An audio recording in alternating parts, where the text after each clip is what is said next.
what do people want to leave behind as a token of gratitude for having that item to take home? Well, that goes into their overhead, and anyway, whatever's left from that, they pass on to us. I really appreciate them. I've always liked them because they do what they do. But they're a thrift store on Coalfield and Midlothian. It's worth knowing about. Also, I want you to know that we have a YouTube channel now. In fact, we're broadcasting live to YouTube. Besides Jamarl's site, we have our own site at theworkfm.org.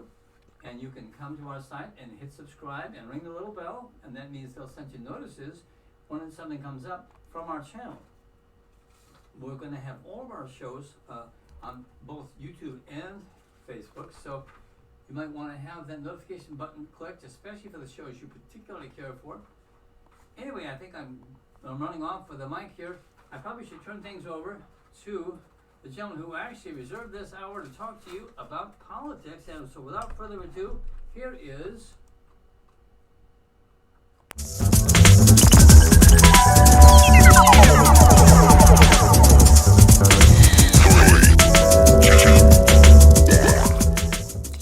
My name is Jamarl Thomas. This is indeed the Progressive Soapbox Hour times 2.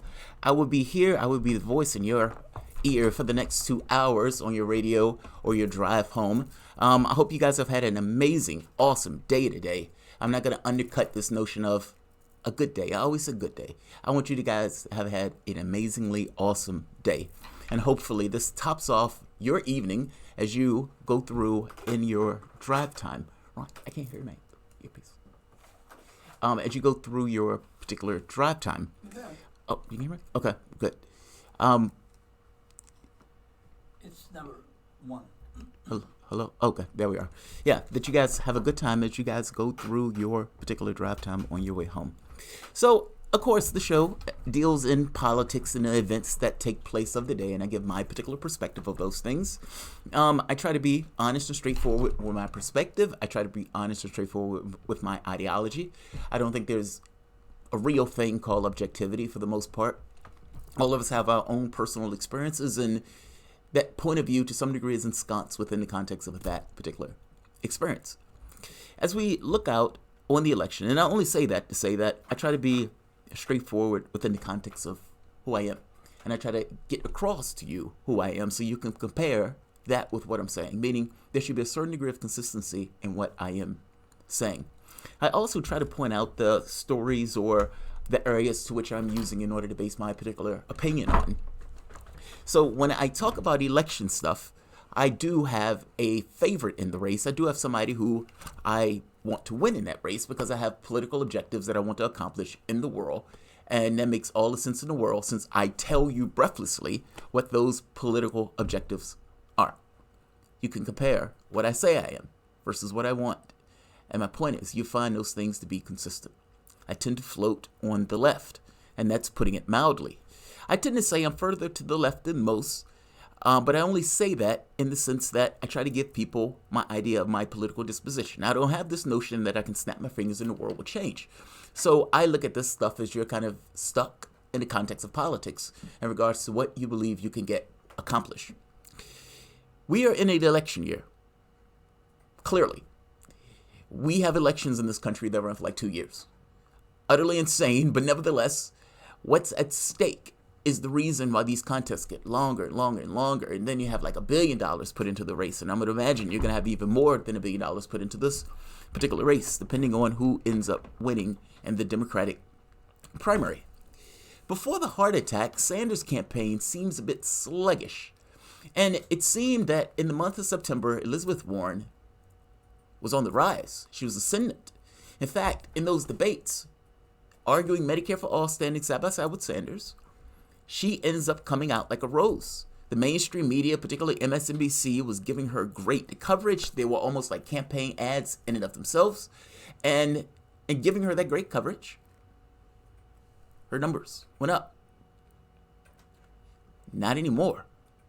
We have seen peak Warren, not just in one poll, multiple polls. The Real Clear Politics average has shown that Warren has fallen into the number 3rd spot. And it seems that that fall is coincided with A, Buttigieg popping up at the polls, so I still don't believe Buttigieg is a thing. Buttigieg can't get the black. There was a poll where Buttigieg had 0% of the black vote. Until he gets more than that, I don't believe Buttigieg is a thing. By the same token, him and Warren are feeding off the same trough in regards to voters. And because of such, he has gone up, she has gone down. The interesting point, however, is this has also coincided with Warren putting out her quote-unquote Medicare for All plan, which wasn't a Medicare for All plan. Can we just be honest? She puts out Pete's plan. It's a public option.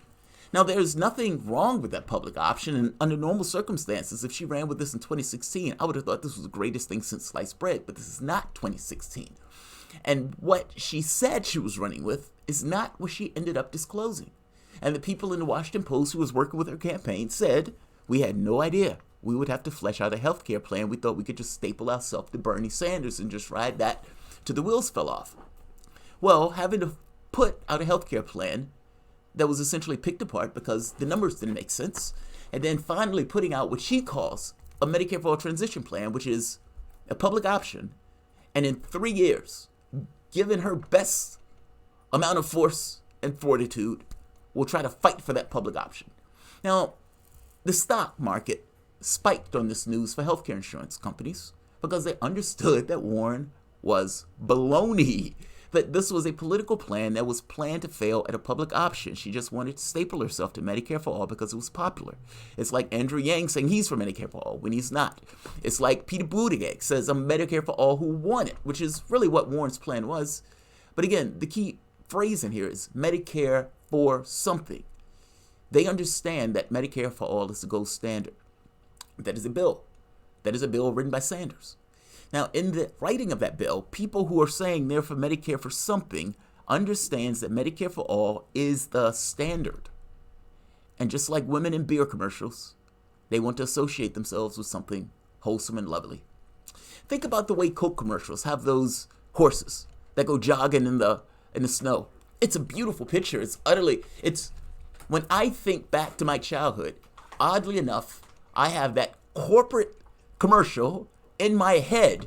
That means somebody who crafted that commercial did an amazing job crafting that commercial in order to have that thing stuck in my head for like 20 years. I guess my point is, it's somewhat of the same thing. It's this notion of crafting this image around something that they know is awesome. Coca-Cola is just a soda with syrup, sugar, and water. It's not a wholesome family anything, despite the fact that those horses and everything else give that feel across. Like Guess jeans wants to make people feel like wearing Guess jeans are edgy and cool. They're just pants. It's not the feeling. Those things are just items. The feeling that they wrap around them is something different. I'm saying it's similar in political language when it goes to Medicare for all who want it, Medicare for people with bad backs, Medicare for people with bad knees. The key phrase in that is Medicare for whatever. The goal is disingenuous, even though they're trying to associate what they have with that plan. Coming out with a public option didn't do her any favors. Also, being on a debate stage where people saying, you got to be honest to the public, you got to be honest to the public, did not do her any favors. And my point is, that is beginning to show in the polling. In the recent polling that has come out, right here, people who are on the show can see it. 2020 Democratic nomination for New Hampshire, Bernie Sanders, 16%, Elizabeth Warren, 14%, Pete Buttigieg, 13%, Joe Biden, 12%, Tulsi Gabbard, 6%. Now, let's go to another one. This is Morning Consult. Morning Consult has like 5,000 people who they survey. And again, the people on the channel, you can see it. Joe Biden, 30%. Bernie Sanders, 21%. Elizabeth Warren, 15%. Pete Buttigieg, 9%. Look at the favorability. And before we go to that, early states. Joe Biden, 26%. Bernie Sanders, 23%. Elizabeth Warren, 18%. Tom Steyer, where the devil did he come from? 9%. Pete Buttigieg. Can we just say billionaires shouldn't be able to buy their way into the race? I mean, come on. If this is not one of those the red flags about campaign finance laws. You have a billionaire supposedly in the White House. I actually don't believe Trump is a billionaire despite all the proclamations that he is. So, but let's take him at his word. Trump, billionaire in the White House. Tom Steyer, out of nowhere, bought his way into the race, billionaire. And now Bloomberg, who is trying to do the same thing, spreading cheddar around. And that one is more dangerous because Bloomberg has all sorts of influence and all sorts of progressive nonprofit organizations throughout the country that if they say something against Bloomberg, they may face retribution of Bloomberg, especially some of the organization that he's supporting. And I'm not saying this for no reason. This has happened. This goes into a tangent, but one of the gentlemen who used to work at Center for American Progress, Zaid Jilani, makes the point that when he was working there, he criticized Bloomberg, or let's say criticized Bloomberg's girlfriend for what was outright just corruption. Neer Tanden comes down on him like a ton of bricks, making the point of, do you realize that we are cash-strapped at this moment? And that you criticizing him may have negative repercussions in whether or not he will give us money? Like, this is extraordinary, but I would imagine that this conversation takes place, especially when there are many of these charities and nonprofits that are thirsty. Going back to the polling for the moment. This is Morning Consult. This is their title, not mine. Warren's September surge has evaporated. Yes, they're using the term evaporated. If you looked at Real Clear Politics, at one point Warren was out there touching Biden in those polling. And she has fallen like 10 points. I mean, she has literally plummeted in these polls.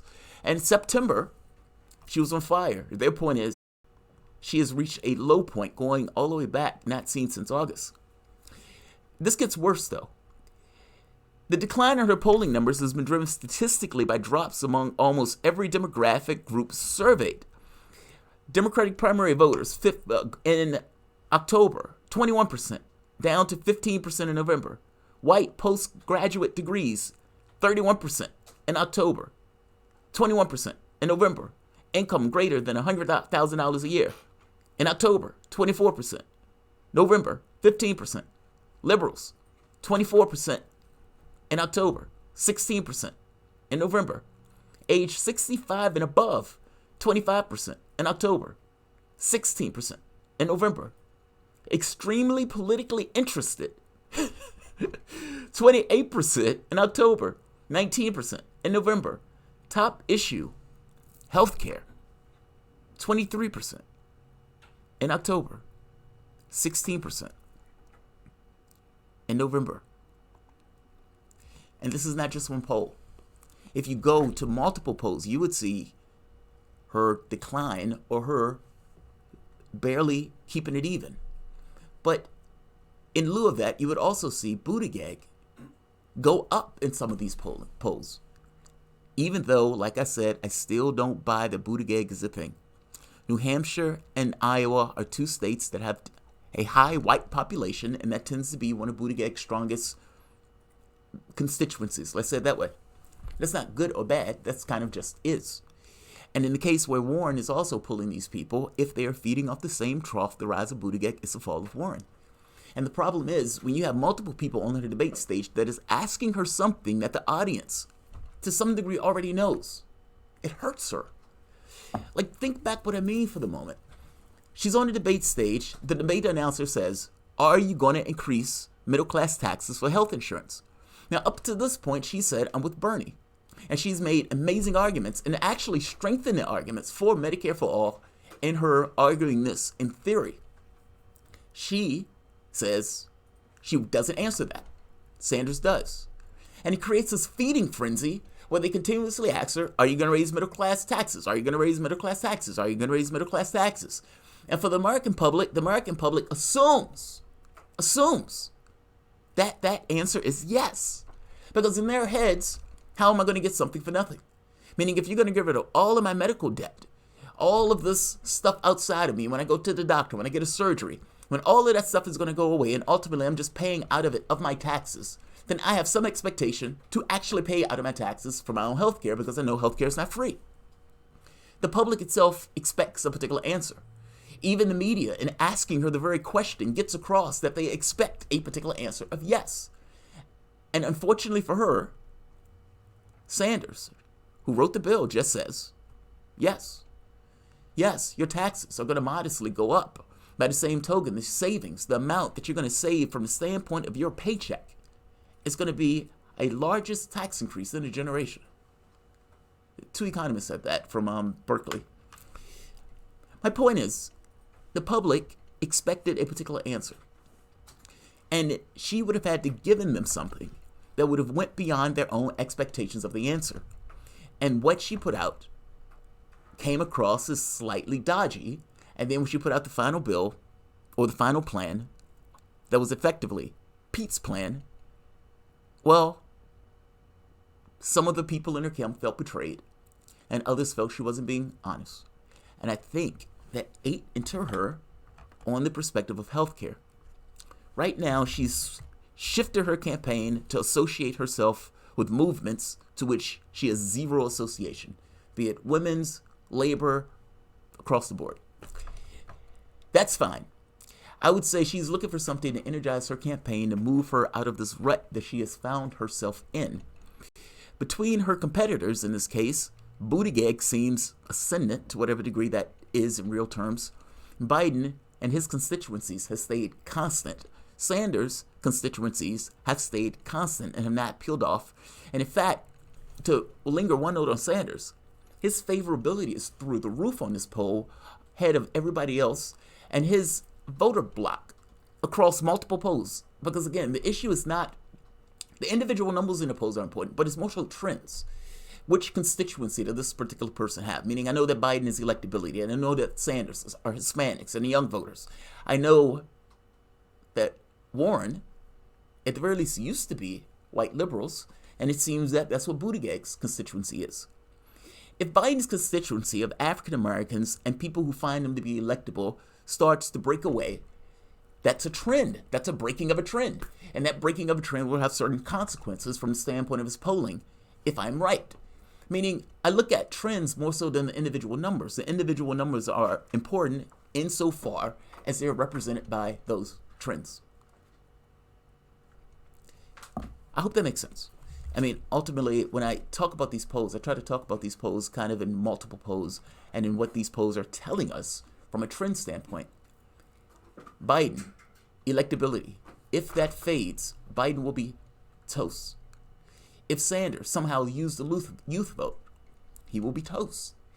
And if Warren, in this case, starts to lose people on this notion of healthcare, or start to lose people in this notion that she is in any way similar as a quantity to Sanders, she will suffer from that. It is not impossible for Warren to get her groove back, but we have, 2 months, a couple of months, a little bit more than 2 months out for Iowa. She has to get it back pretty soon. Right now, she is plummeting. Sanders is ascendant. Biden is constant. Strangely enough. I got to be honest, Ron. I didn't expect Biden to still be here. Yeah.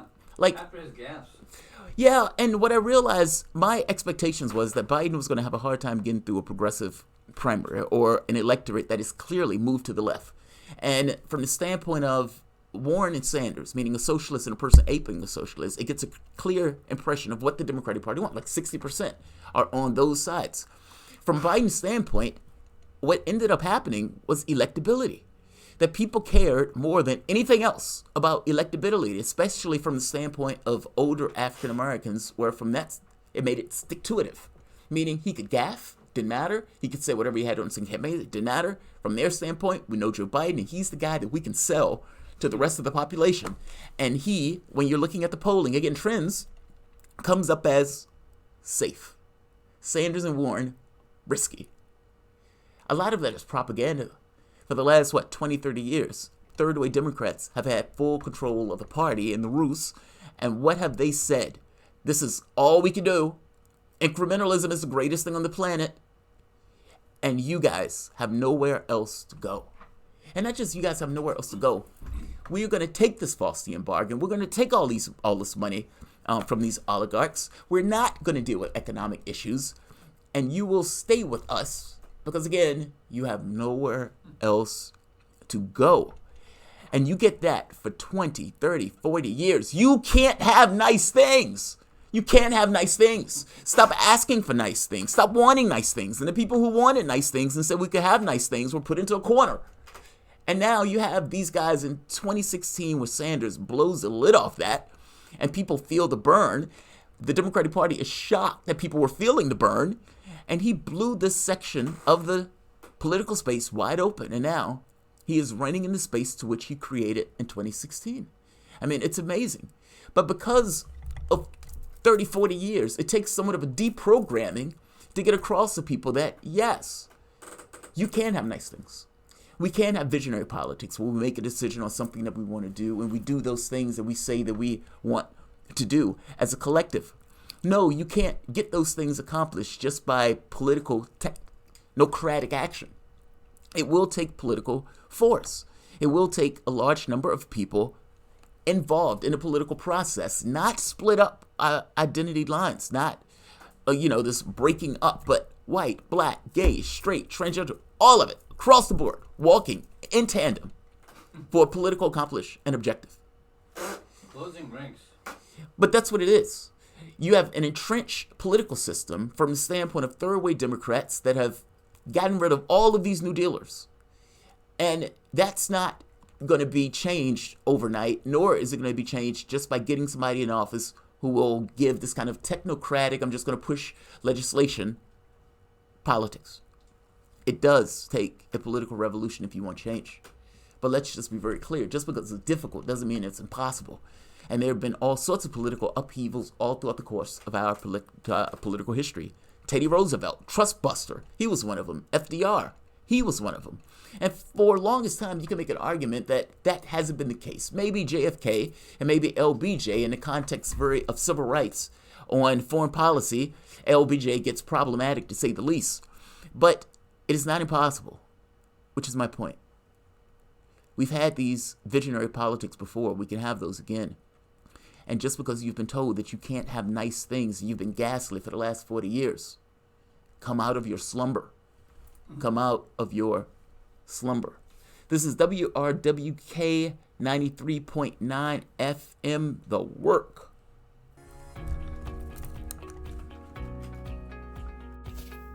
You are listening to the Progressive Soapbox Radio Show with Jamarl Thomas. Tune in live every Tuesday at 5 p.m. Eastern here on WRWK 93.9 FM.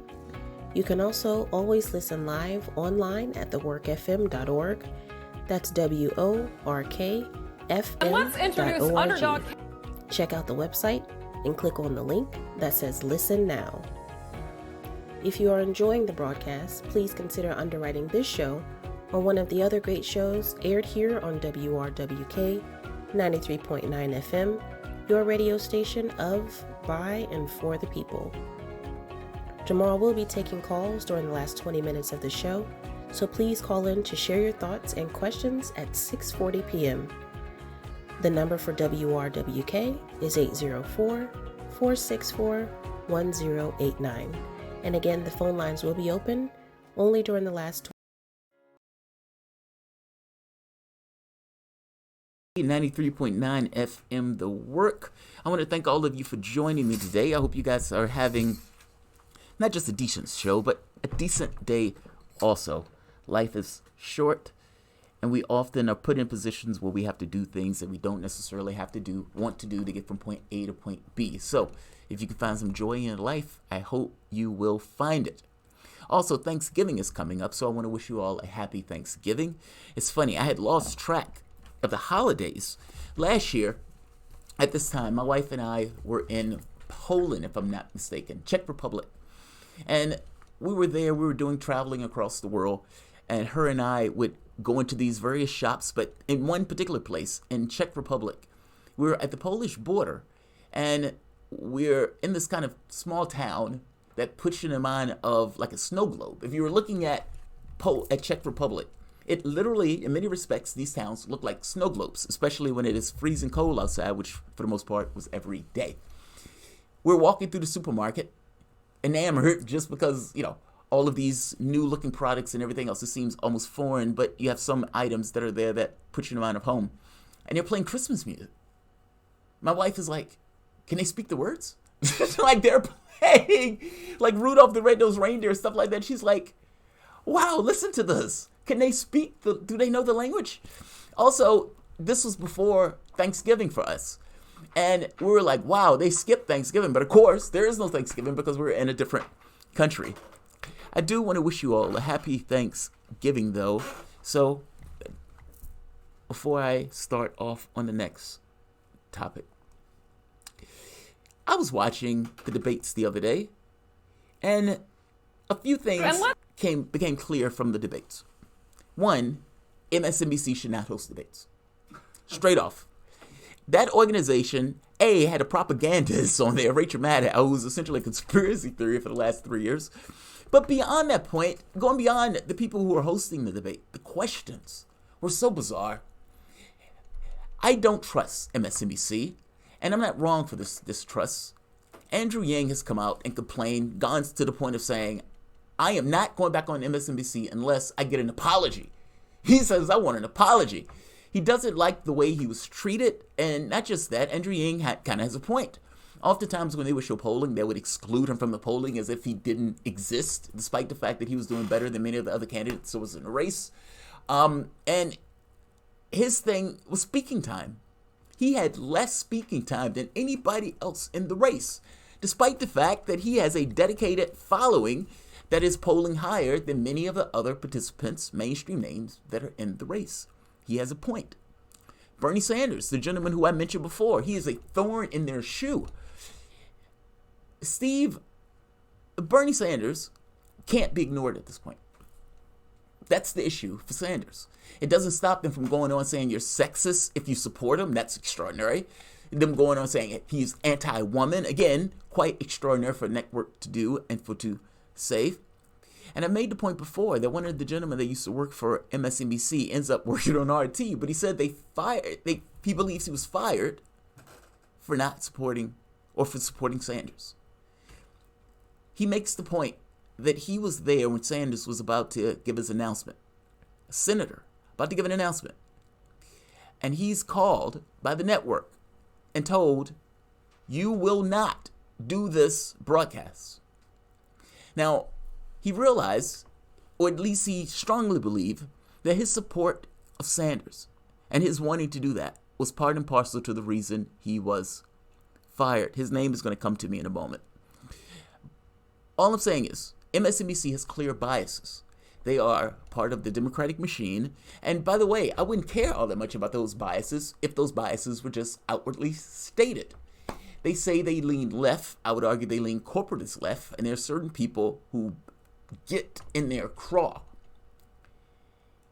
It is very clear that Tulsi Gabbard is one of them. They hate her. They hate her as almost a religious tradition. I've watched Tulsi Gabbard get on, and they smear her relentlessly.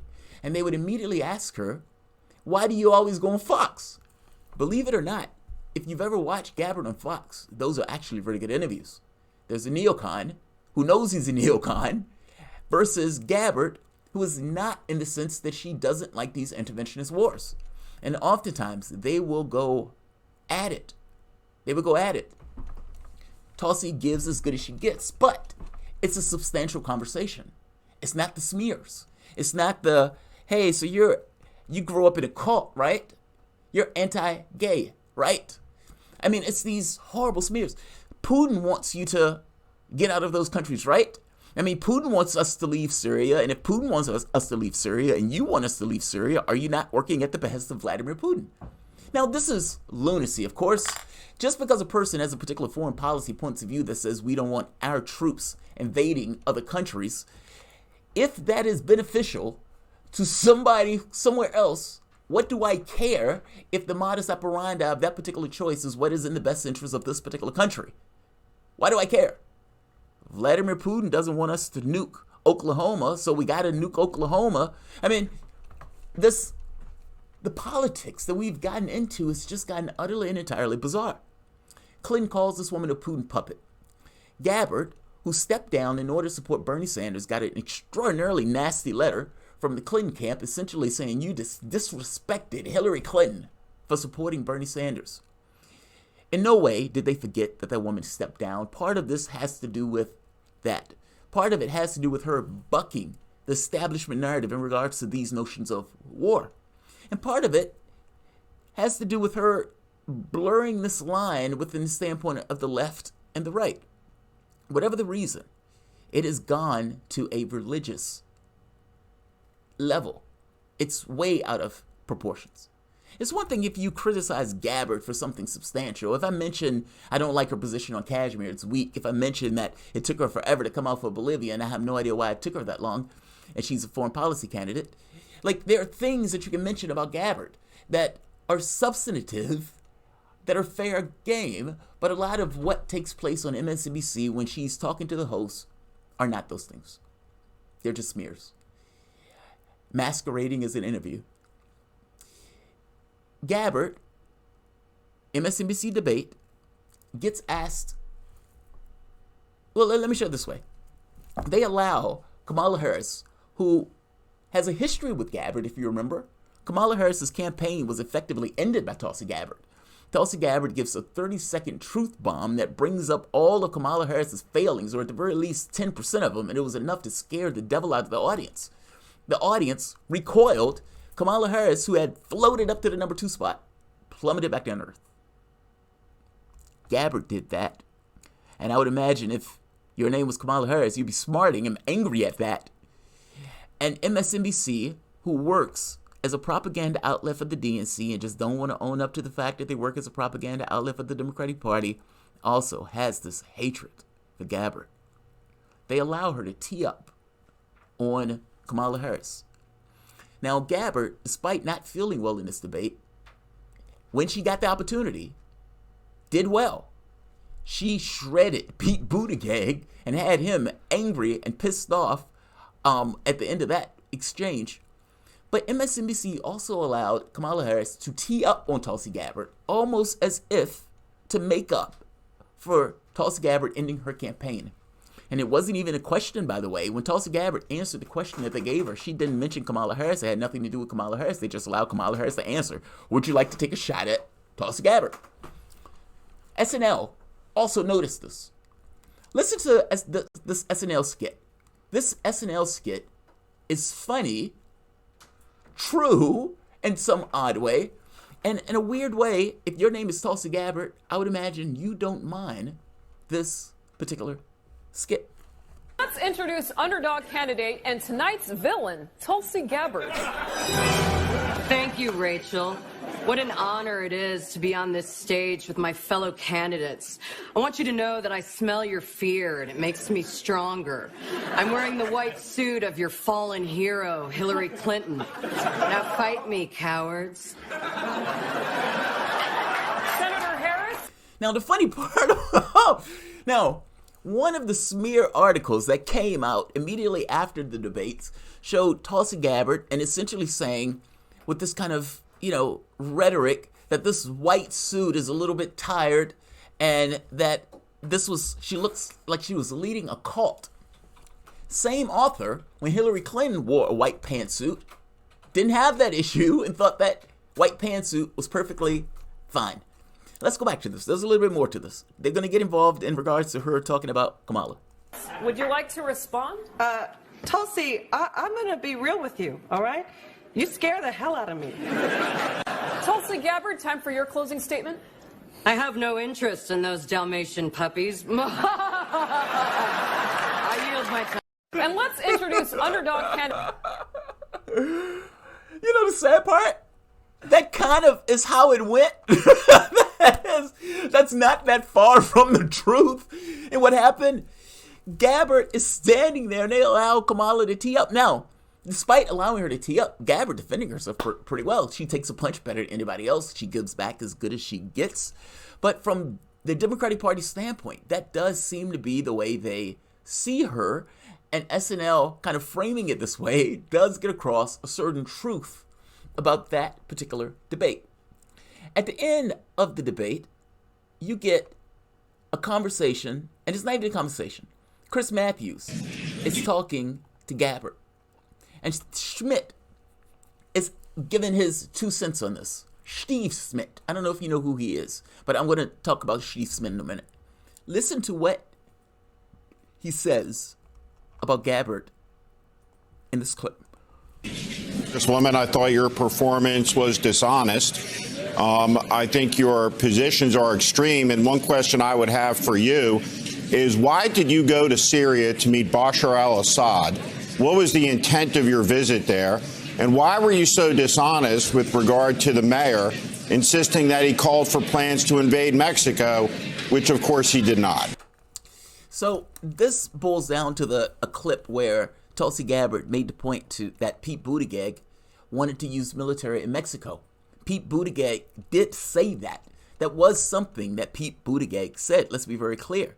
She was not being dishonest when she brought that up. Pete Buttigieg made note, even in the debate itself, that he was talking about cooperative military maneuvers with our military somehow fighting drug cartels. This is utter lunacy, but it's what he said. Now, Buttigieg took issue with that, saying, what do you mean? I said I want to invade Mexico? But Gabbard was right. You did say you wanted our U.S. military to be engaged in some way in Mexico. Schmidt, however, saying that this was dishonest and her positions are extreme. Tulsi Gabbard, basic position is, we need to stop these interventionist wars. Very basic position. And from the standpoint of meeting Bashar al-Assad, she went there because she wanted to know what was taking place in Syria, and she didn't believe the propaganda from the Western media that it was pushing. As apropos to that, recently, there came out an email from an OPC whistleblower. Now, you must understand, the OPC, there was all of this hysteria that there was a chemical weapon strike. There was a chemical weapon strike. The OPCW comes back and says there was chlorine. Now, whistleblowers have started to come out from the OPC saying they were pushed. One gentleman comes out, releases a report that the OPCW itself says is a legitimate report, calling into question the final findings of the OPC. Another gentleman comes out who worked for the OPC and gives this hour-long interaction with various members of the media, making the point that, look, what they're saying was a chemical weapon strike. Was not. And not just not, we were pressured into taking certain dispositions, meaning the reports that we wrote were essentially countermanded by the management itself, the people who were in charge of the OPCW. That chemical weapon strike didn't take place, but they were pushed into trying to make it seem like it did. Him asking, why did you go to Syria? Well, this is kind of why. Ultimately, Gabbard's point was, we are arming terrorists in Syria. That ended up being true. Donald Trump himself came out and said Obama was engaged in a regime change war. We was trying to knock over the government of Syria. And not just Obama, New York Times, Washington Post. At this point, it was understood that we were engaged in a $1 billion scheme to support, fund, train terrorists with the explicit notion of knocking down the government. When Donald Trump comes out and he gives that speech, and he says the Obama regime or the Obama administration was trying to knock down Syria in a regime change war, I'm pulling us out of Syria, but we're going to keep the oil. Who do you think were fighting the terrorists? Engage my point for the moment. If our military was in Syria, which it was, we weren't supposed to have boots on the ground, but it was. And if our military was not fighting the Syrian government, which it was not, then who were we using in our proxy to do so? Bashar al-Assad was fighting terrorists. We were funding those terrorists. Now, Schmidt here, everything I just said was true. Schmidt here is telling her that your positions are extreme. Her positions are to get us out of these regime change wars, to get us out of investing all of this money and energy into knocking over these governments, whether you want to talk about Bolivia or Venezuela or Ukraine or, in this case, Syria. We need to stop. We're over $20 trillion in debt. We're spending nearly $1 trillion a year for the military. At which point does this hysteria cease? Her point is to stop the madness. Schmidt here, everything I just said was true. Schmidt here is telling her that your positions are extreme. Her positions are to get us out of these regime change wars, to get us out of investing all of this money and energy into knocking over these governments, whether you want to talk about Bolivia or Venezuela or Ukraine or, in this case, Syria. We need to stop. We're $20 over $20 trillion in debt. We're spending nearly $1 trillion a year for the military. At which point does this hysteria cease? Her point is to stop the madness. by the way, and let him finish. I want to let him finish. I interrupted him.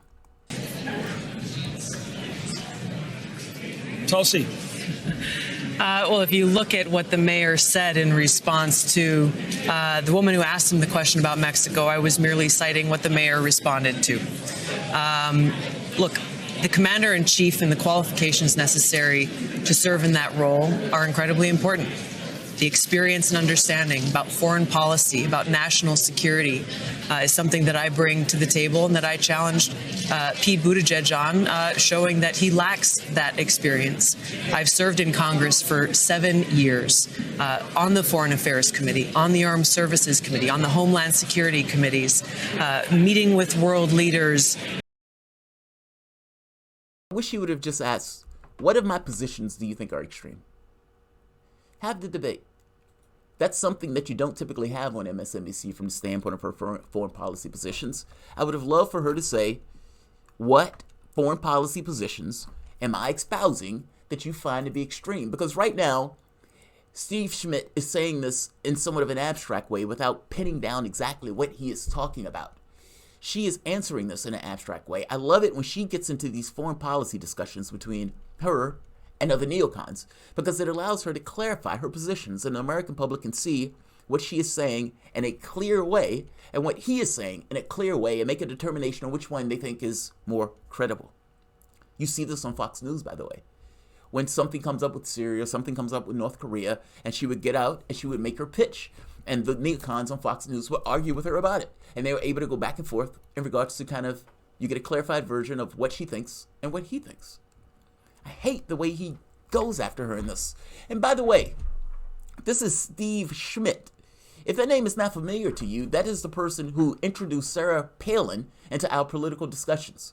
Steve Schmidt went to Alaska trying to find somebody who was folksy and could work with John McCain. He found a woman that was as dumb as a box of rocks. And that has nothing to do with her being a woman. That has everything to do with Sarah Palin being dumb as a box of rocks. Sarah Palin, you can look at the movie Game Changer. It gets it all across. You can read the book. The book was amazingly written. But it also gets across that she was magnificently unqualified for that job. And not magnificently unqualified for that job. They were utterly shocked into how little she knew. A, about politics. B, about foreign affairs. B, even about the world. Schmidt grabbed that woman and put her, as one of the journalists said, a heartbeat away from the presidency of the United States. Nicole Wallace, the woman that was working with her and that was working with Schmidt, had got so fed up with it, she ends up writing a book about a person like Palin who becomes leader of the free world and essentially tears it all to shreds. That is the person who Schmidt, who right now is saying, I think your policies are dishonest. That guy is the guy who introduced that person into our political space.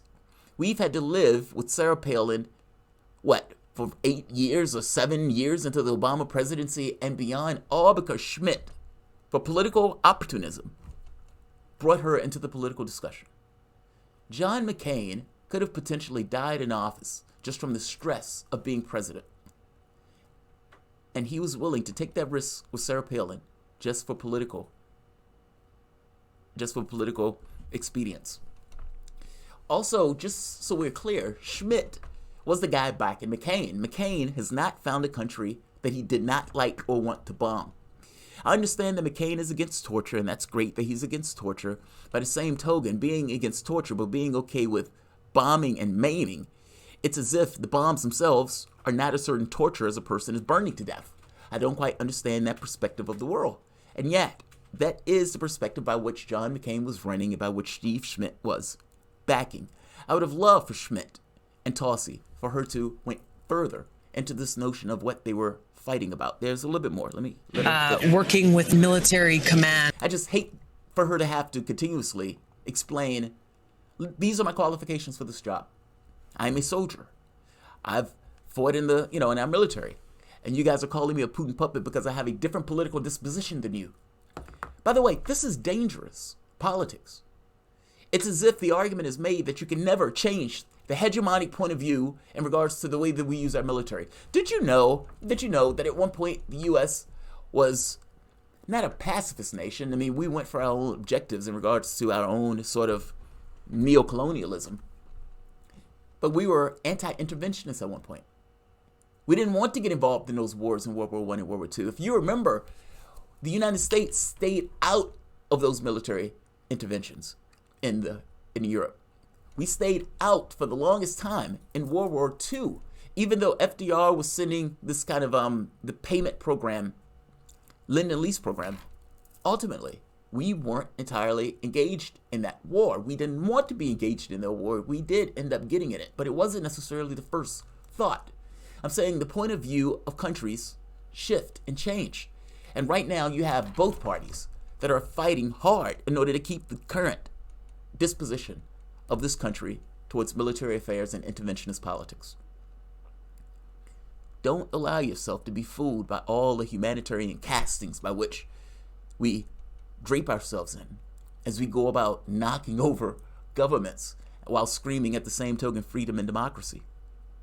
These are myths. Gabbard is right here. What do you want your military to be used for? 1% of this country is in the military. Just 1%. And we have those people going back over tour after tour after tour after tour. And ultimately, because you only have 1%, we end up having these guys being the president's men. It is utterly and completely detached from the rest of the population. And because it's detached from the rest of the population, they play their Xbox, they get their cafe lattes, they go to their jobs, they have sex with their wives or men or whatever, and they live their lives. They take their trips. They just do things that a person would do within the context of this society.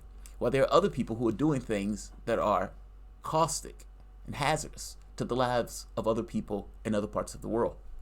Not to mention to their own lives in doing those things.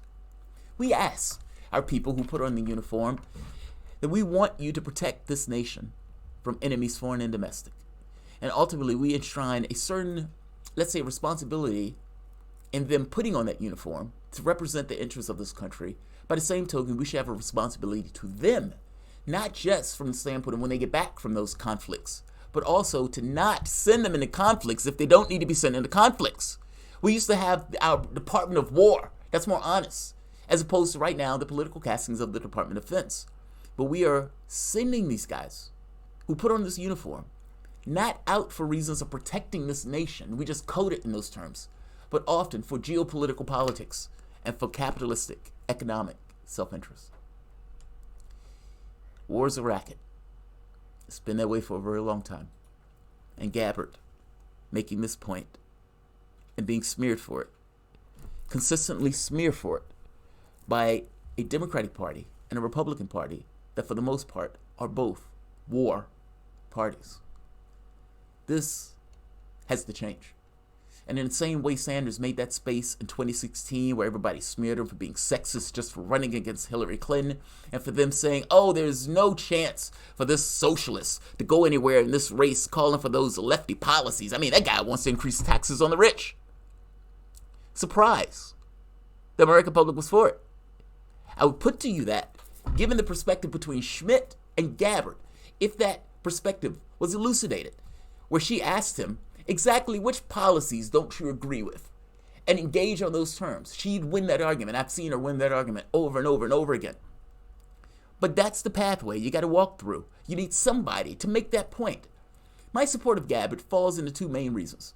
People always say, oh, dude, she doesn't check your boxes.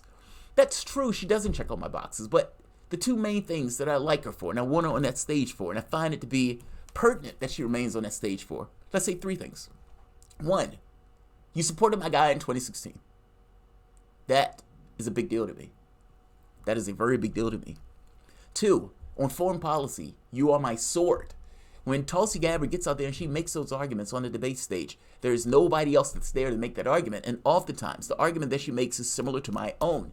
She represents my interests from a foreign policy standpoint in a way that many of the other candidates don't represent in such a full-throated fashion. And three, she pushes my guy to the left on foreign policy. She gives him space to exist there just by definition of the space of the area to which he sticks out. I find those things to be positive. I understand that some people get jittery and some people who are in the Sanders camp want people to get out the race You can't tell people to get out the race. They have every right and reason to run.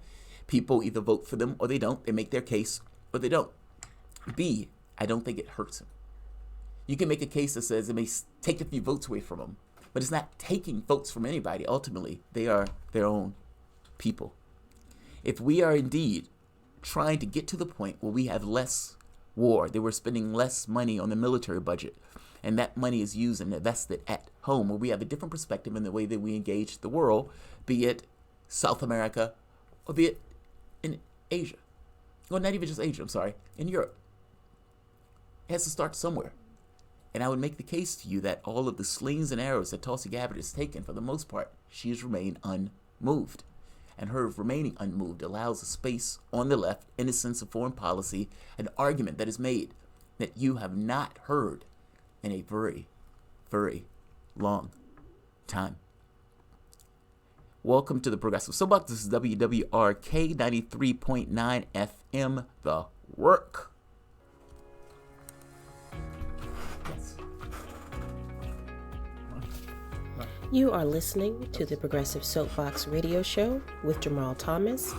Tune in live every Tuesday at 5 p.m. Eastern here on WRWK 93.9 FM. You can also always listen live online at theworkfm.org. That's WORKFM.org. Check out the website and click on the link that says Listen Now.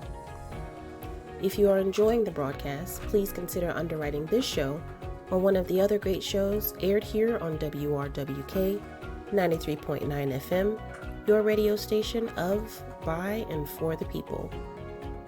Jamarl will be taking calls during the last 20 minutes of the show, so please call in to share your thoughts and questions at 6:40 p.m. The number for WRWK is 804-464-1089. And again, the phone lines will be open only during the last 20 minutes of the show, beginning at 6:40 p.m. Thanks again for listening to the Progressive Soapbox Radio Show here on your local community station each and every Tuesday from 5 p.m. to 7 p.m. on 93.9 The Work FM. WRWK is a volunteer-run, independent public radio station that relies on listener support to continue bringing you great programming. It takes roughly $60 a day to keep WRWK on the air. You can assure the life of the station by making donations or volunteering. Info at WORKF.m.org. Love Commercials.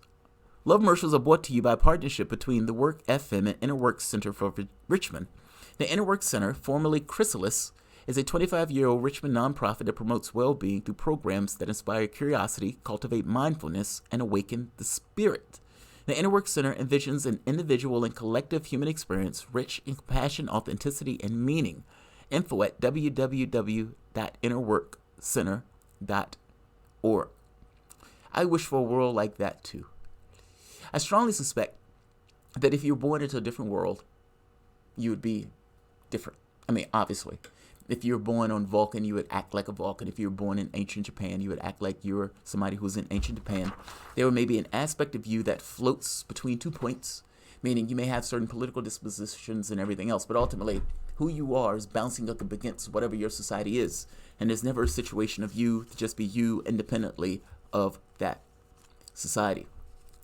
A society that had less violence, less crime, less all of those things, and a human being was dropped into that society. Does that human being have a better track record of starting off? Yes. Will some of the pressure and stress on an individual be reduced, thereby reducing crime? Yes. But how you get there, I have no idea.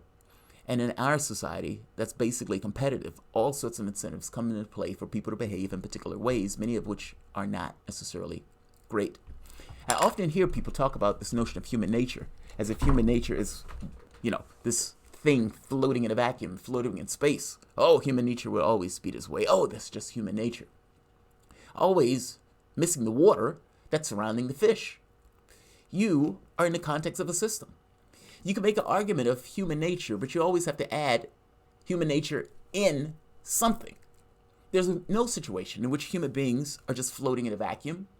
In every situation, a human being is within context of something. You're born into something, the incentives, the drives, the thing that push you, the things that you bounce up against, even the things to which you accept are always within the context of that world that surrounds you. There's no you without being somewhere. And that somewhere has to be taken into account when you're trying to evaluate what human nature is or is not. I don't have this notion that you can snap your fingers and make a better world. I do have this notion that we can make the world a better place and thereby cut down on the notion of crime and those type of things.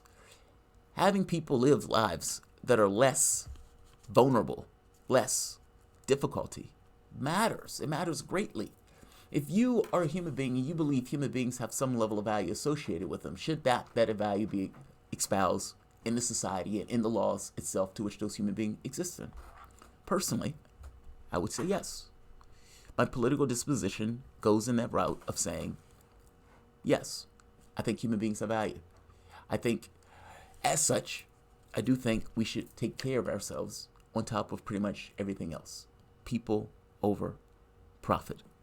I remember Chrysalis when it was there.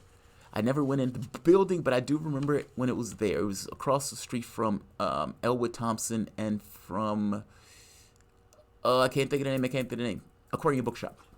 Meaning, this place has been there for a very, very long time. So it's cool to see a little small business within the context of our commercials. That's awesome. Yes, good people. Good people. So, one of the other things I want to get to has to do with Joy Ann Reid. Russiagate. They're still red baiting. Now, I got to be honest, I consider this propaganda and somewhat of a circus. Now, I consider this propaganda as somewhat of a circus because, again, MSNBC has a focal point of the world, just like everyone else has a focal point. And each of these shows have certain ideas, but are all within the context, mostly, of the Democratic Party. Schmidt, I don't know what Schmidt is. I don't know what he is now that Trump is in office. He might consider himself an independent for all I know. But Joy Ann Reid is a Democrat through and through, and she is bought into this red baiting stuff through and through, and at this point hates the fact that Sanders is in this race, but also Gabbard. And she's running with this Russia angle. There was an article that came out, I believe it was the Washington Post, and it went into the mentions from Russians. Who is the Russians like the most? Who are the Russians looking at for the race? And I don't know if this was to prop up Hillary Clinton's nonsense, unhinged, lunatic claim that the Russians were trying to manage Tulsi Gabbard. But whatever Joy Ann Reid is trying to do here, this is a lot of nonsense. Let's hear Joy Ann Reid give us her conspiracy theory of the week. The Ruskies are working to get one of the candidates. If you think about 2016, you think about now. From my outside looking in, perspective, it appears that the Tulsi Gabbard, Joe Biden sort of dichotomy sounds very similar to the either Bernie Sanders or Jill Stein versus Hillary Clinton dichotomy. It feels like Tulsi Gabbard. The Tulsi Gabbard and Joe Biden dichotomy. I was unaware that there was a Tulsi Gabbard and Joe Biden dichotomy. Tulsi Gabbard in some of these places is polling at 2%. Joe Biden is polling at like 30%. How is there a dichotomy in this case when one side of that dichotomy is much, much, much less of a priority in regards to this race? Even though I'm not trying to take away from her support base. Do not misunderstand me. I'm just saying that the notion that you're going to compare Biden and Gabbard with Clinton and Sanders, I don't follow. But let's let her finish. Like the Russians are running the same game, only now Biden is Hillary and Tulsi Gabbard is Jill Stein / Sanders. Right. So it's slightly different in 2020 only because President Trump is the incumbent this time. So for them, it's secure the base, split the opposition, just like a political campaign. And so from Putin's perspective, sure, he would love to see Trump in there. And to get that outcome, well, you go against the biggest challengers, to Trump, and you try and prop up people that are divisive or splitting the opposition on the Democratic side. You try to prop up people that are divisive or splitting the opposition on the Democratic side. Let me ask you this. What is the point of a primary? Explain to me. What is the point of a primary? It's not the point of a primary to put out your particular political disposition and to do it strongly. What took place in the primary in 2008 with Clinton and Obama? That was a brass knuckle, phone booth, knife fight of a primary. And it didn't weaken Obama in that case. In this particular year, in this particular political session, you have a very clear differential, not between Tulsi and Joe Biden, Sanders and Warren and Joe Biden. Meaning, I don't necessarily believe Warren is legit, but fact of the matter is the political disposition that she's taken is to sound like Sanders. It looks like you have 60% of the party that is for a left-leaning perspective. The dichotomy here needs to be fought out.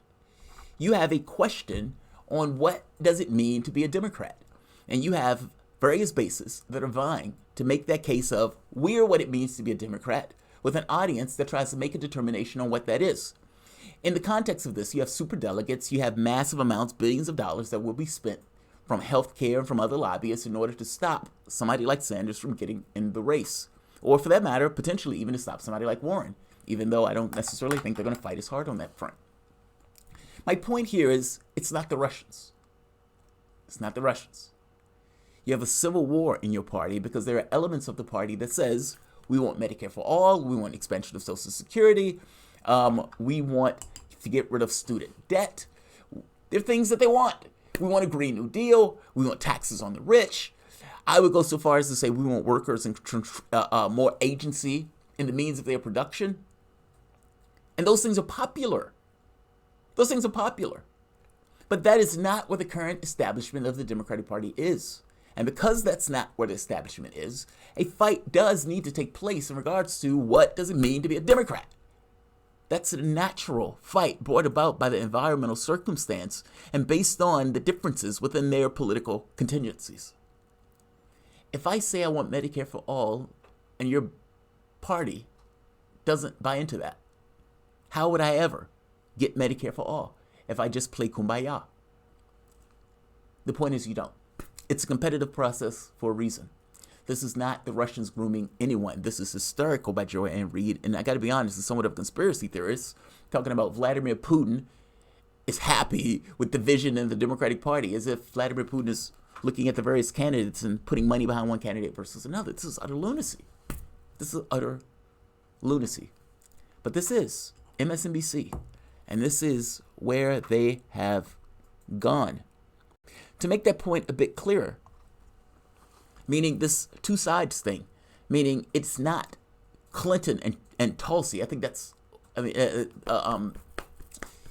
not Biden and Tulsi. That perspective is a little weird. I don't even know entirely where she gets that from. I think she's arguing the Russians are backing Tulsi, which is, again, a slander. She has nothing to back that up. It is really between the two sides of the party. It's the war that was fought in 2016. In this case, you have Sanders as a front runner. Sanders having momentum by all stretch of the, by all honest measurements, taking in second place in RCP, and you have people in the party freaking out. 20 people in the race, and you still have people jumping in. Bloomberg, Patrick, and Obama has come out. Now, Peace and Politico comes out and says that Obama would get into the race, meaning would wade into the race, would give his opinion into the race, if he thought that Sanders was going to get the nomination. He said this privately, of course, but it's not private at all since it's on the pages of Politico. The catch here is Sanders is beginning to run away with the race. Joe Biden doesn't look like he can carry the load. They believe Joe Biden is going to fail at some point. At this point, Joe Biden is still going relatively solid, even though he can't raise any money. His polling has pretty much stayed relatively consistent. But Obama's thing is no anybody but Sanders.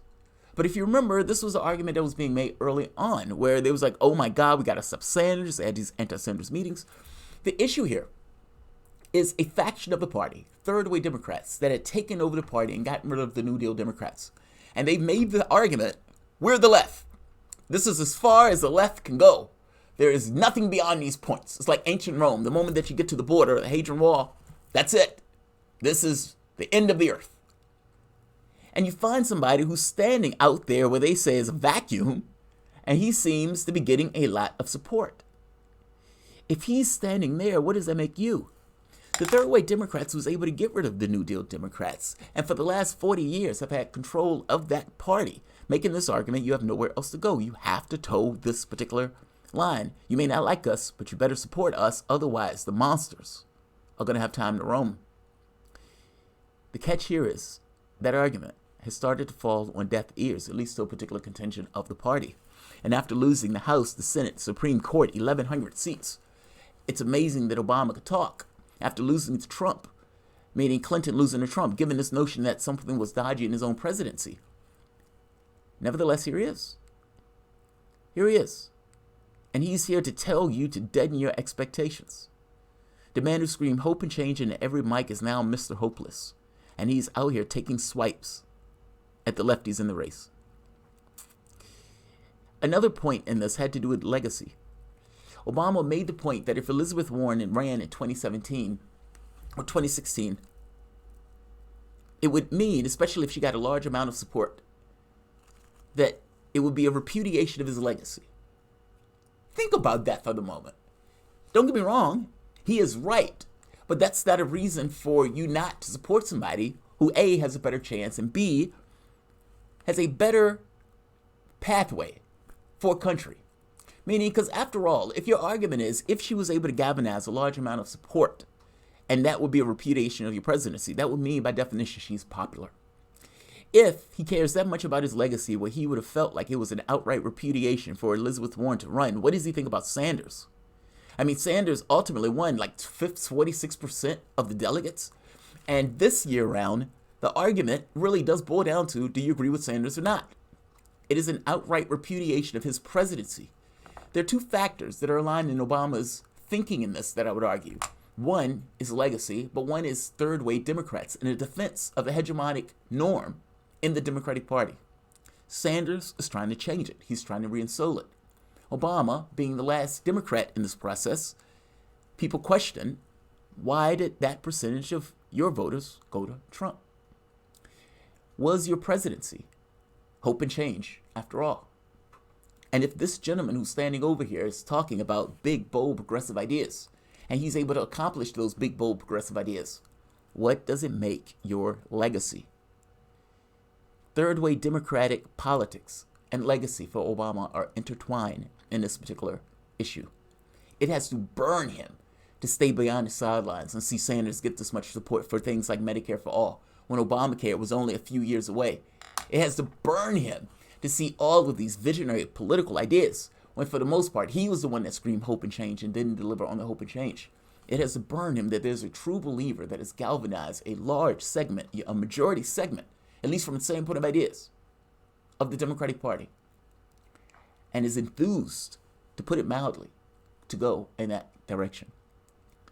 Obama, at this point, potentially will start to take more and greater strides into attacking Sanders. And this political article makes that point clearer better than anyone else. Apparently, the establishment Democrats are waiting and hoping that Sanders could be the hold back this Bernie Sanders president in order to stop Sanders if Sanders gets to the point where it seems like he is unstoppable. If Elizabeth Warren fades and that support goes to Sanders, if Joe Biden falters and that support goes to Sanders, it would be interesting to see what Obama does and whether or not it has any effect at all. I mean, after all, if the majority are saying we want X, I don't believe Sanders supporters go to Obama. Warren supporters may. But it's unclear to me what happens. I would argue, as I've argued before, this is a fight that needs to be had. If there is any chance of reinsoling the Democratic Party and turning it into something that could be beneficial to the working class and to the large segment of voters, meaning we have one class, two classes for the rich, should we at least have one that represents the interests of the poor and the workers? And if within the context of that party you have oligarchs and workers, and your political system is based on cash, who do you typically listen to? You typically listen to the dollars, and you lean in the direction of the cash. And that's not just money for political campaigns. That's money used against you in political campaigns. That's money going to your opponents. Well, that's the same thing is being used against you. There's open doors, meaning revolving doors. You may get certain job contracts. You may even get certain positions from the standpoint of lobbyists. There is all sorts of ways for you to make cash in the political sphere. None of them are good for the American electorate. None of them are good. A lot of people raised an eyebrow, to put it mildly, about Obama stepping into this political space, especially to attack Sanders. Again, I say, bring it. It's not bravado. It's an acknowledgement that this is something that would have had to happen regardless. You are trying to get political change, big, visionary political change. And we are making the affirmative argument that this is possible. Not just possible, necessary. And in making that argument that this is possible, and not just possible, necessary, you have various people who've been in the political space and been in control for the last 40 years, who, if you're saying it's necessary, implicitly you're saying that they dropped the ball, or they didn't have it in them to try these particular politics, or that they somehow were lacking. They were. And I understand how Obama might feel on this, but I got to be honest, I don't particularly care. There are things that we want to accomplish to make this a better world. The majority of people in this country don't have $500 in the bank for an expense, an emergency expense. Many people, I think it was 500,000 or more, go bankrupt for issues pertaining to healthcare costs every year. Just personal disasters. I've met and talked to people who were in some of these personal disasters, some of these things involving cancer, insulin medication. I mean, we have outright disasters economically throughout this country where people are persistently in difficulties.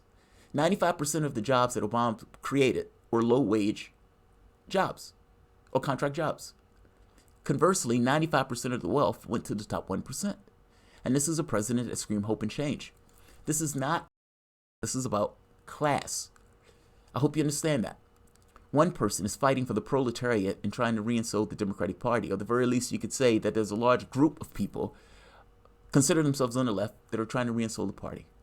And you have a large group of establishment Democrats that I would put to you would rather lose to Trump than win with Sanders. To win with Sanders destroys everything that it is to be a third-way Democrat and discredits it just by definition. If this guy's a Democrat and he can accomplish this, you said this wasn't possible. You said you were the adults in the room. Why is this guy succeeding when you said he couldn't do that? Obama may get in this race from the standpoint of rhetoric. Again, it would be interesting to see what happens, and it would be interesting to see if it has an effect. Maybe it would coalesce support around a particular candidate, but it is unclear at this moment. I suspect, and I put to you, that this is probably a trial balloon, this political article. This is WRWK 93.9 FM, The Work.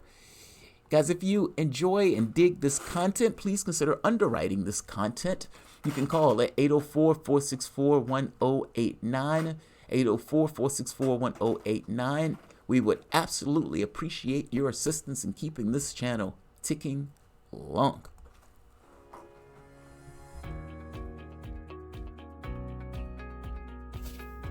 You are listening to the Progressive Soapbox Radio Show with Jamarl Thomas. Tune in live every Tuesday at 5 p.m. Eastern here on WRWK 93.9 FM. You can also always listen live online at theworkfm.org. That's WORKFM.org. Check out the website and click on the link that says Listen Now.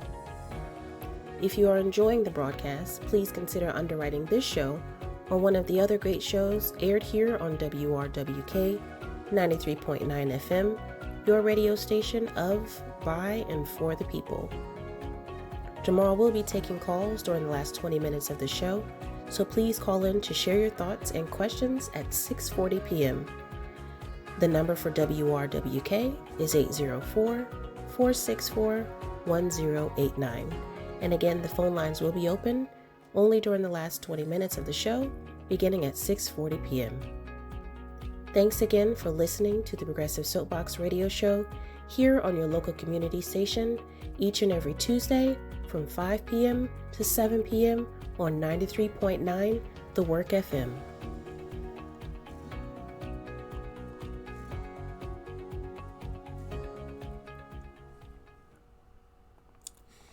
This is WRWK 93.9 FM The Work. I want to thank you guys for joining us.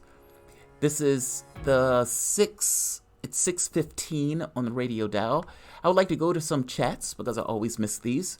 This is from Thomas Cruz. Jamarl, thank you for being articulate online voice of the left. God knows the left doesn't have corporate funding like the right. Keep being you, bro. Your perspective and insight are appreciated. Thank you, Thomas Cruz. I try to be straightforward. My political disposition is, people say they're anti-war. I am anti-war, but I don't think I'm anti-war to the point of being a dove, which is why I always, waffle on saying just straight anti-war. I tend to focus on domestic politics. Well, that's not true. I don't want us spending $1 trillion on war. I think that's ludicrous. I don't want us knocking over governments. I think that is ludicrous. Those things are being done for geopolitical reasons and corporate interests, not for the interests of the American public. There's a difference in those things. If we were under attack, yes. But at this point, we are creating our demons and then saying we got to go kill those demons that we are creating around the world. And you have a media and political space that agrees with us. These kind of neocon policies. You can listen to the debate when they were asking questions.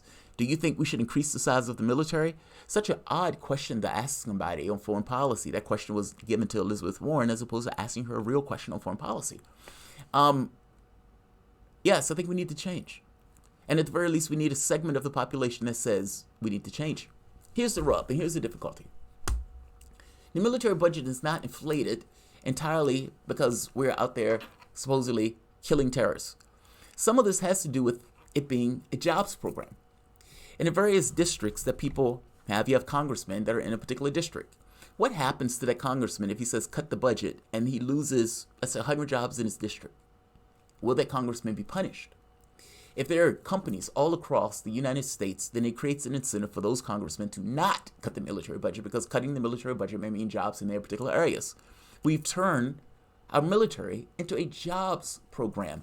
Half of the money that we pay for our military is apparently just in personnel. Fact check me on that, but I think it's, if I'm not mistaken, half. 1% of our military, 1% of the public is in the military. This needs to change. This needs to change. Is it possible for us to create jobs domestically without having this grim process of military? You have a bullet and a gun. Oftentimes, it creates a penchant to use it in and of itself. This non-drawing down, this non-maintaining the $1 trillion, it's like a sinkhole. And this notion of trying to get progressive or lefty priorities done within the context of the domestic sphere runs afoul of this military budget that is phenomenally bloated. And yet it's there nonetheless. And any notion of trying to cut it seems to be absolutely off the table, despite the fact that we spend more than the next 9 nations. I try to just make that plain. People can argue with me on it, but I think when you have this perspective of should we bring our troops home, I think that perspective is yes. The Middle East was broken when we trashed Iraq. And we never owned that. We never was honest about that. 1 million people died in that war. And we would never honestly own the outright atrocity of that war. That thing was a crime. It was an absolute war of aggression by a president that absolutely lied us into a war. And there was no consequences for that. He is out there finger painting right now. And not just that, Libya. When Obama got into office on this notion of hope and change. And people thought that he was going to make changes, getting rid of Guantanamo and that type of stuff, but also in regards to the way we operate around the world and the sense of foreign policy. He changed, all right. He became a better manager of a war machine than Bush and using drones to prolific effect. On Obama's last year, he dropped 26,000 bombs. Like, it's hard to fathom that. There are reports that show that many of the people that he was killing were civilians, in some cases up to the tune of 90%.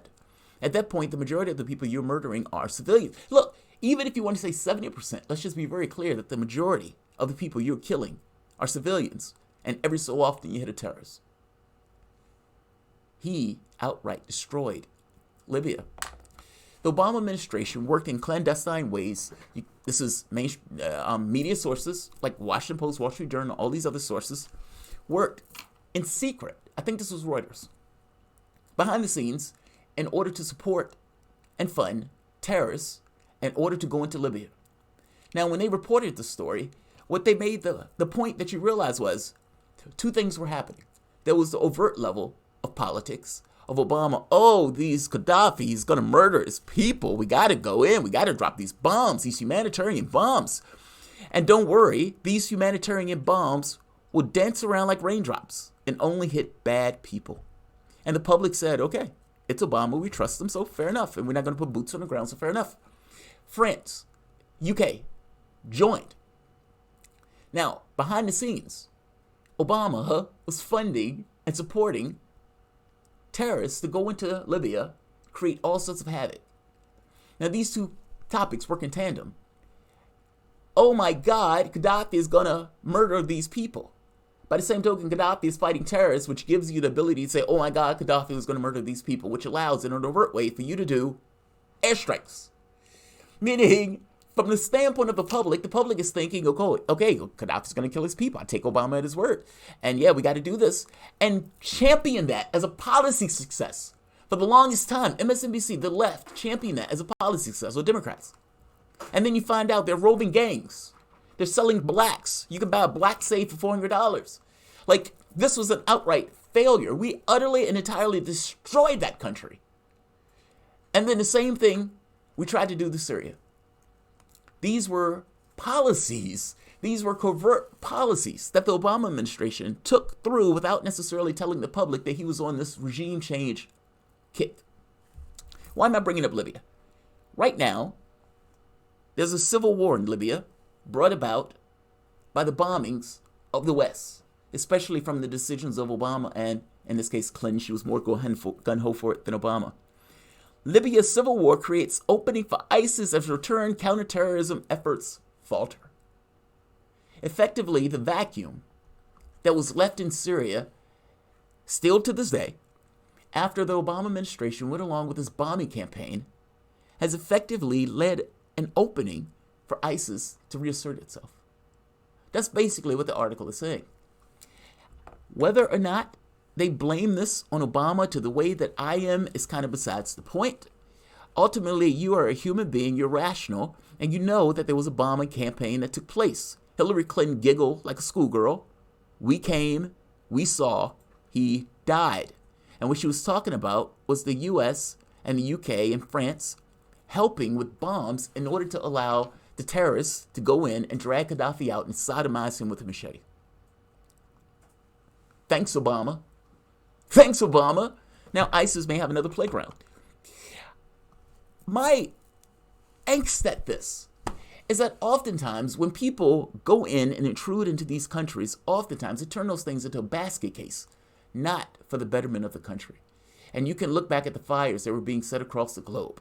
Iraq, Libya, Venezuela, Bolivia, Haiti, Ukraine, and all of these things had a certain degree of Western influence and Western tugging to try to pull it away from a position that it didn't particularly like or knock down a government that it didn't particularly like. Screaming humanitarianism while shaking hands with the Saudis. These guys are head choppers. They deboned a guy in an embassy. And yet, they're A-OK. But these other guys, oh, they're horrible. It's always amazing how the foreign policy always goes into who we like versus who we don't like, despite the fact that some of these guys are strong men, some of these guys are dictators, Duarte are out there killing drug dealers in the streets. No issue with those guys. It's people who we don't like. My point is, when you're looking at foreign policy, look beyond just what you're being told from the standpoint of media. Media will go back in the future, or in the past, and say, hey, 2 years ago, before Obama got out of office, he was working with this clandestine. But while they're in office, they're a little sheepish about that. Tulsi Gabbard goes and says, we're supporting terrorists, we need to stop. The Independent goes and writes the article, ISIS capability on the battlefield seems to exceed what one would expect by just picking up weapons on the ground. Yes, because the Saudis and the US were helping ISIS get their hands on those weapons. Pursuant to the Libya thing, the OPCW. Now, the OPCW deals with analyzing whether or not chemical weapons were used in the various locations. The OPCW, Organization for Prohibition of Chemical Weapons, released a report after supposedly a chemical weapon strike. Now, I kept saying there's no evidence for this chemical weapon strike. People are just asserting it. And social media and all this other stuff. When Tulsi Gabbard gets Mathis and asks her, why, where's the evidence? He says, we're looking for it. There wasn't any. But that didn't stop media from running to the hilt with it. The OPCW puts out a report and talks about chlorine, but they don't really go into the details on how much the concentrations, and a lot of us called BS. Now, the reason we call BS was because rational human being asked a very basic question. If Assad is getting help from the Russians and Iranians, right, both of which have been invited into a sovereign territory, meaning their country, right, and they get to the point where they're able to push out the terrorists that the United States is supporting, correct, and they get back like 90% of their territory. If they have that much control of that territory, why would they ever release a chemical weapon? The West has made the chemical weapon thing a red line. Okay, then why would they do something that would automatically cross as a red line for the West to get invested into a war that they are looking for every reason to get invested in? Why would he do that? He's a rational actor. And they say, collectively, he's a bad guy. Wait, that's your defense? He's a bad guy? That's why you think this? Yes, and there's a picture on Twitter that said so. Now, when the OPCW came out with their claims, this was supposed to be, all right, we've shown it. We've shown it. He's released chemical weapons. Problem. Big problem. A whistleblower releases a report from the OPCW. Now, this whistleblower worked at the OPCW, was one of the people who were inspectors for the OPCW, and he released a report showing essentially canisters that weren't dropped, they were placed. And not just that, even makes the point going further saying, look, these items in this leak report contradict what you guys are putting into your main report. Now, it took a few days, but the OPCW came out and said, yes, this leak is legitimate, this report is legitimate, meaning that there is a secondary narrative that has taken place, that the OPCW was not being truthful and honest when it came out saying that this was some kind of chemical weapon strike, a chlorine strike. Another person came out. Now, this gentleman goes and gives a meeting repudiating what the OPCW came out with and making the point that the OPCW was being pressured by Western powers, particularly the United States, to come out with a narrative that was not true, but that indicted Assad for dropping chlorine on its own people. He makes the point that we were being bullied and that these guys were changing the evidence. This is a magnificent charge, by the way, but this charge just so happens seems to be true. These people were real workers within that organization, and they took great issue, being people of integrity. On the 6th of July last year, the Organization for Prohibition of Chemical Weapons released a report regarding an alleged poison gas attack in Douma, Syria in April 2018. The incident, which resulted in dozens of civilian casualties, was blamed on the Syrian government by the US, the UK, and French, who launched retaliatory airstrikes on multiple targets in that nation. Now, the catch here is right here. The claim was that Assad used chemical weapons. Now, an inspector from an 8-member team sent to Douma had just come forward with disturbing allegations about the alleged international watchdog Organization for Prohibition of Chemical Weapons, which was tasked with obtaining and examining samples. The inspector went public with his allegations as a result of the briefings in Brussels for people in several countries working in disarmament, international law, military, medicine, and intelligence. Now, he came forward because he thought you guys are being dodgy with the information. This is a mind-blowing example, by the way. This is a major deal. The only person who I saw cover this, oddly enough, was Tucker Carlson on Fox News. That's outright disturbing. One of the main organizations that was supposed to be involved in determining whether or not there are chemical weapon strikes and supposed to be the neutral party in all of this was being bullied and pushed by the U.S. to come to a conclusion that he did not originally have. Be skeptical. When you have a situation where a country, various countries, have various political objectives that they want to accomplish, be skeptical. In this case, it looks like the OPCW was being bullied, and ultimately the reports that contradicted the narratives that the OPCW was putting out were pushed to the side.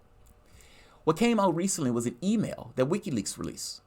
Now, the email takes them to task, meaning takes the person who's in charge to task on changing the information. Meaning you're writing your report in a way that makes it seem as if that the chlorine concentration was anything outside of something that might be akin to table salt or bleach, and to give this impression that Syria was responsible for something that the terrorists on the ground could very well do, especially since the terrorists on the ground needs the U.S. to get involved in the conflict. Otherwise, they are going to lose and lose miserably. This is a bombshell, and the mainstream media should be covering this bombshell because we did weapon strikes as a result of this quote-unquote bombshell, and as a result of those weapon strikes, we kill people. Why is it not important that we get it right? Now, the truth is, we didn't care about getting it right. We just wanted those weapon strikes. All of this was just a production in order to give agreement to make it look like something did take place in order to justify the strikes. Here's the catch. It is not for us to get involved into the affairs of Syria. And people may say, whoa, what do you mean? Don't we have to fight the terrorists? It is very important for you to realize that if it wasn't for Iraq, if it wasn't for the destruction of Libya, if it wasn't for us setting fires all across the Middle East, they wouldn't be there in the first place. There were no terrorists in Iraq before the United States got into Iraq. And in this particular case, is it worth killing 500,000 people in order to have these geopolitical aims? We are doing grisly things, and the people that we're backing just outright horrendous. But one of the things that we use as a jumping off point to try to justify these attacks and our investment in Syria has just fallen away. This is not to say Assad is a cuddly guy. Nothing to that effect at all. And none of this has been a rah-rah side. It's more so that if we're going to use our military and if we're going to go to the extraordinary step of launching missiles or sending fighter jets in order to destroy and burn things to the ground, we should have a good reason to do so, and not just because these guys want to move pieces around a chessboard. I said early on that this OPCW report, and I reserved judgment on this because I thought, this sounds dodgy to me. And if I'm being honest, not just reserved judgment. I somewhat disbelieve it from jump, just because there was no evidence associated with this. It was just assertions by people who had every motive in the world to try to attack and get involved further in Syria. The OPCW report is a damning indictment of something that was supposed to be non-partisan. You would think that would be big news. Not so much. This is WRWK 93.9 FM, The Work. Time for phone calls. Yes. You are listening to the Progressive Soapbox Radio Show with Jamarl Thomas. Tune in live every Tuesday at 5 p.m. Eastern here on WRWK 93.9 FM. You can also always listen live online at theworkfm.org. That's WORKFM.org. Check out the website and click on the link that says Listen Now. If you are enjoying the broadcast, please consider underwriting this show or one of the other great shows aired here on WRWK 93.9 FM, your radio station of, by, and for the people. Jamarl will be taking calls during the last Perfect 20 timing. minutes of the show, so please call in to share your thoughts and questions at 6:40 p.m. The number for WRWK is 804-464-1089. And again, the phone lines will be open only during the last 20 minutes of the show, beginning at 6:40 p.m. Okay, go ahead and come live. Thanks Yeah, again give me for 1 listening second. to the You can make Progressive them live, but give me Soapbox 1 Radio second. Show Okay. here on your local community station each and every Tuesday. This is WRWK 93.9 FM The Work. Before I restart, I want to read a few chats. Zoe Fryer. Oh, Zoe. Thank you, Zoe. I appreciate it. Nate Dog. Jamal, when our government says something that is a fact, but they don't provide evidence for it, we shouldn't believe it. Tulsi's right again. I agree with that, by the way. I mean, at this point, we've gone beyond this point of just accepting what the political class says, and you just take it as a grain of salt and as an act of faith. Oftentimes, especially when there are incentives involved in that process, be skeptical.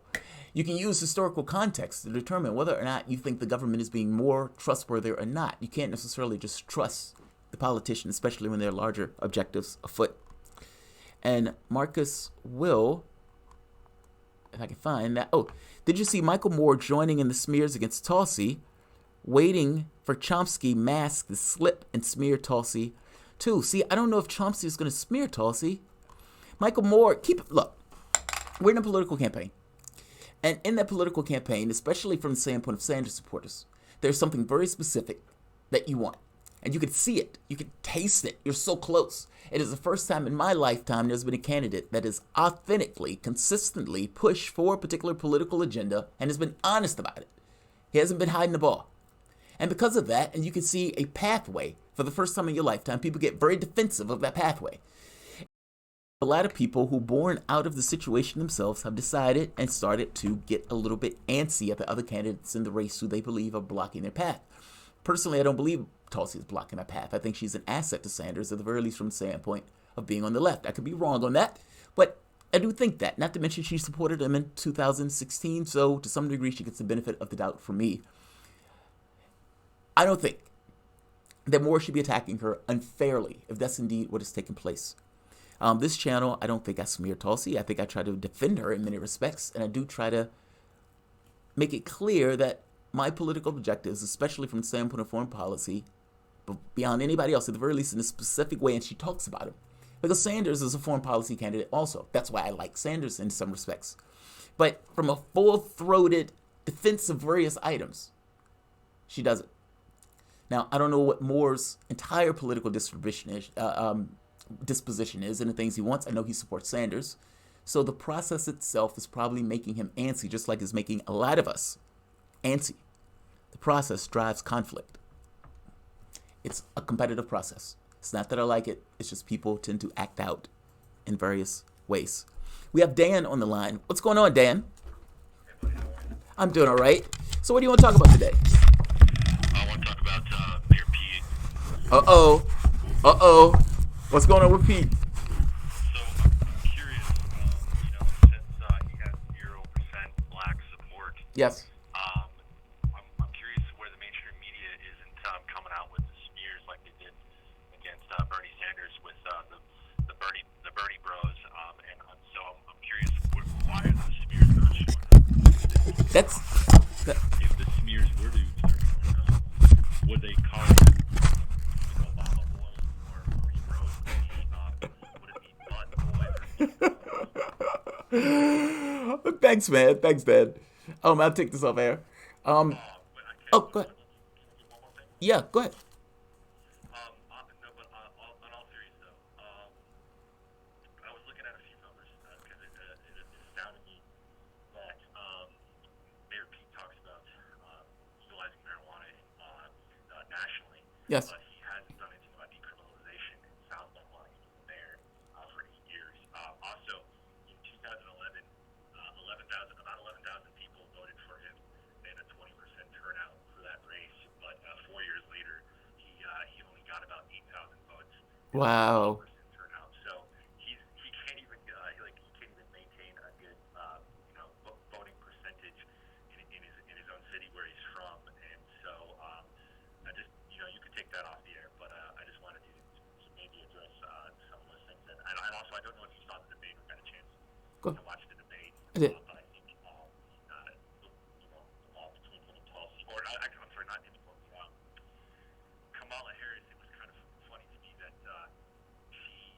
she got, a perfect setup opportunity to back up her statements, about Pete's campaign using the picture from Kenya in that South. She didn't take the opportunity. Did you see that? She didn't take it. Like, she didn't. Did she not take it? But did you see, like, a day or two ago, she actually started, like, hitting him again for kind of on that and other stuff. And, like, why can't you do it in front of everybody? Like, you only got to do it, like, in front of certain reporters who are going to write it in print. But you can't do it in front of the nation when they're watching you. Like, what? I don't know the logic of that. So you can take these comments out the air, brother. Love you very much, man. Thanks, man. Thanks, man. Happy Thanksgiving. Yeah, I saw that. I mean, she didn't take the opportunity. They teed her up. So for people who don't know, Pete Buttigieg has a problem with black voters. And that's to put it mildly. In one poll, he got 2%. And another poll recently, he got 0%. I didn't even know that was possible. There's only up from here.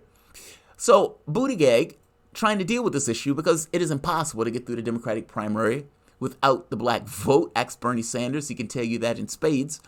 So he comes up with a Douglas plan, Frederick Douglass plan. He puts a picture on it with a woman from Kenya, not an African American, and says that he had supports from 4 major African Americans and 400 implying African Americans are backing him. Now, when you dig into the numbers, half of these people were not black at all. And the 4 people that he was using as his touchstones were shocked as hell to find out that they were being used in this way. One of the guys was a robust, out-and-out supporter for Bernie Sanders.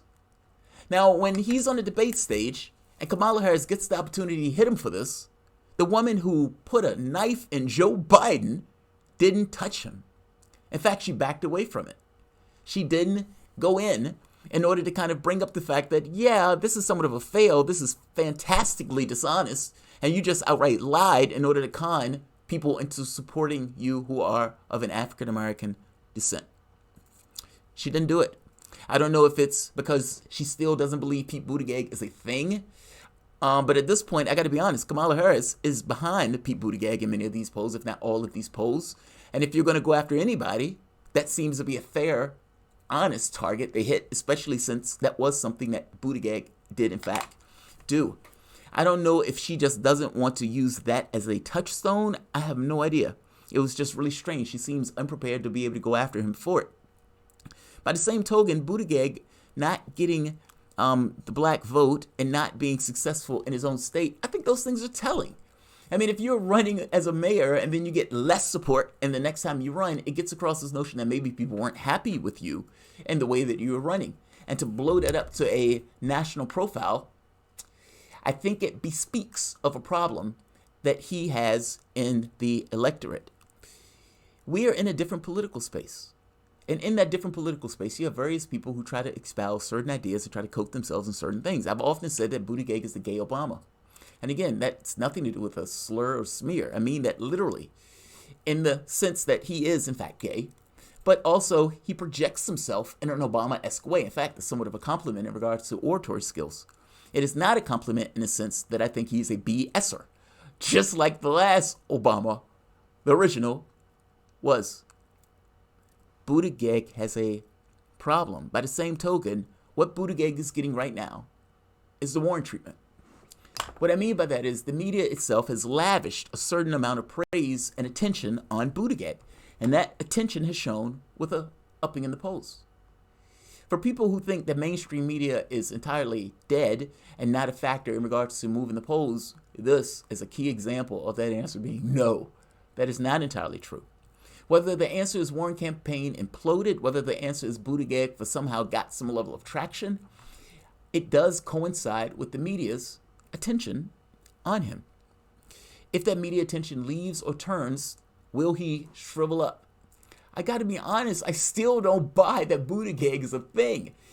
Ultimately, he has to get more than 2% of the black vote for me to believe that Buttigieg is a real factor, despite all of the breathless media that they're giving attention to him on. But we'll see. Maybe I am wrong. maybe what I think is electable maybe does include Buttigieg. I also think he'll get bullied in the race. I think there are certain problems with various candidates that are in the Democratic Party that I think would have a hard time winning. There are others that I think will have an easier time winning. I actually think between Sanders, or after Sanders, Biden probably, from an electability standpoint, may have a bit of a better chance winning that particular point. Thank you, Dan. I appreciate the question. Joe Biden, speaking of Biden, is on the campaign trail. And Joe Biden has been against the election that is taking place is not just here in the United States. It is also taking place in Britain. Brexit. Can't roll my R. Brexit. I'm trying to get my Scottish R in. Ultimately, they are in an election season. They are going to have an election early part of December. I think it's December 12th. While we are having debates, they're going to be going to the polls. It is a snap election because they have a crippled parliament, and they've had a crippled parliament for the last, 2 months at this point. Right now, the crux of the debate that they're having is on Brexit. And that is somewhat of a problem for Labour. Now, Labour wants this to be about the NHS because what they know is that Boris Johnson is going to strip off the NHS when he gets the opportunity to do so. Bojo wants this to be entirely about Brexit. We're the party that's going to deliver Brexit. They don't know what they're going to do. You have no idea what Labour is going to do. So we're the guys that's going to deliver Brexit. They're a de facto Remain party. Labour, to its credit, with Corbyn at the helm, has been trying to focus on policy, renationalizing the railways, free broadband across the country itself, not to mention essentially renationalizing vital sectors of the economy, not to mention adding broadband into that. The problem that Labour is having is trying to make this argument that the election has to be about more than just Brexit. It has to also be about what you do after Brexit. But they may be having a hard time making that argument.